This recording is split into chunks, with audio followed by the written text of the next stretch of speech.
Hi, I am Joy, and there's always joy in cooking.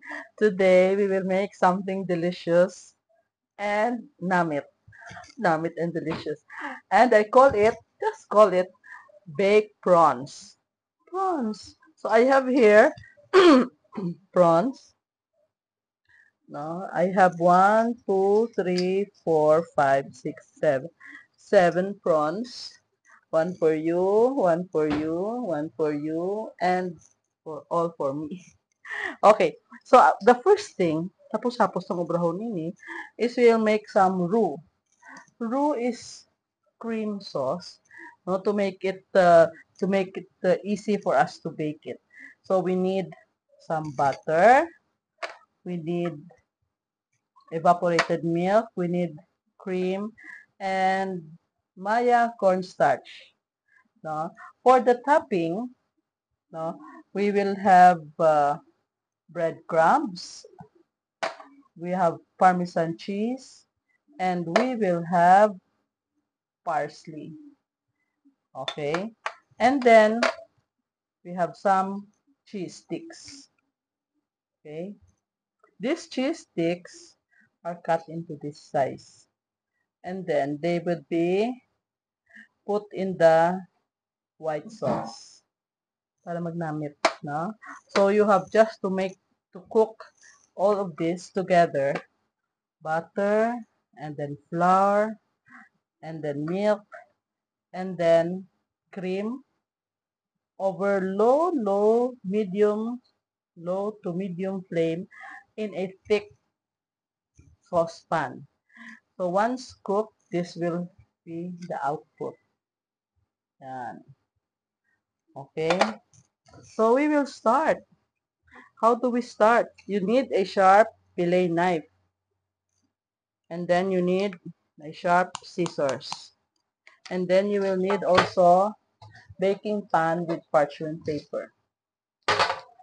So let me start by doing some slicing of this one.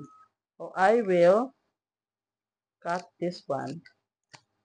Dali lang ha. Okay. After that, ito fillet. Yan. We will make it wide open so that we can put the filling in. Okay. So it is important that you remove this black thing here. This is, in biology, we know that this is the intestine. So we remove it. There. You have to widen it to put in the filling. Pero you'll have to do the second one. Now this one, no white prawn size kin man, no? Kay look, size of my palm. You have to, I just keep the head intact. Tila na namit ang head, no? Pero, by the way, we will need to bake this. Maybe from 12 to 15 minutes. And then, we will slice. Ay, hala. Hala. Okay. So, there. We will remove the black part. Yan. Okay. So, we all know the head is full of cholesterol. Delicious cholesterol. Pero, I'll go back to you because I still have to work on more. Okay, so what we will do now is we will do some mixing. We will mix our breadcrumbs, our Parmesan cheese, and this parsley, dried parsley. Mix this all together. Parang we will use this as toppings later. Next is we have garlic powder and then some butter. Grabe di ba mantika ng butter to. It-init. We'll just use a teaspoon Para lang may flavor. No? Another one. Okay. And then, we will add our powdered garlic.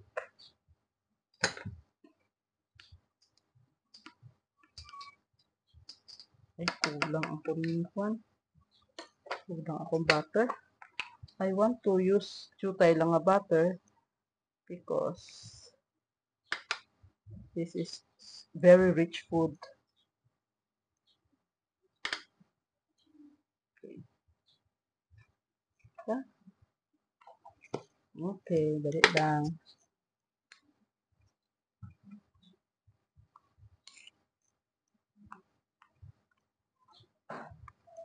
Okay.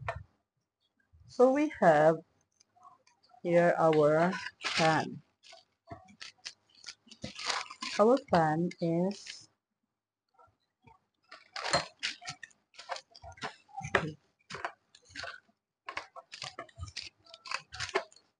okay.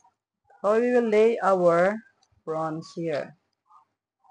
And then first thing is we add butter. I just use my hand. Allow me to use my hands, ha? And then we'll add this one.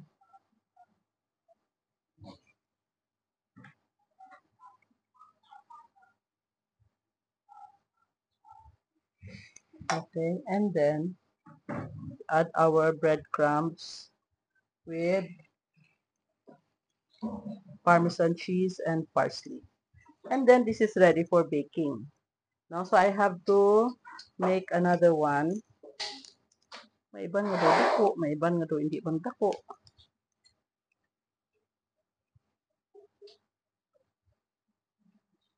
Ay, nalipat ko butangan to cheese be. Ay, wala ka po dyan. Manang, katawa lang di ba kaon? But you can make this one, hapos lang. You can buy the prawns from Plazuela Marketplace. I don't know kung ano kayo na, basta market there in Plazuela.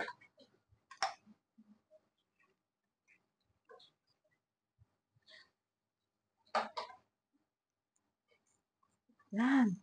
Oh, so, I will finish everything and then show it to you later. Dali lang.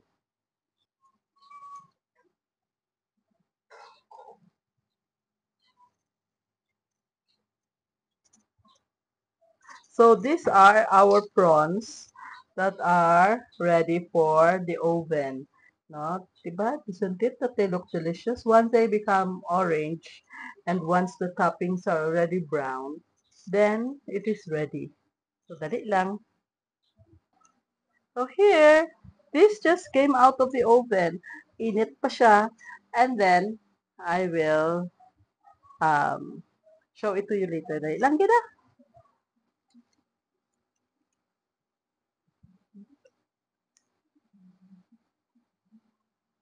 So, pista. Pista sa ako.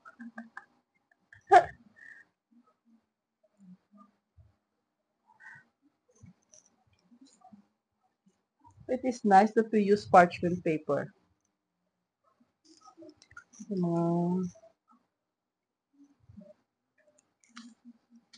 May iba nga ng capsize, may iba nga. Ay! Ay! Why, init po! So hot.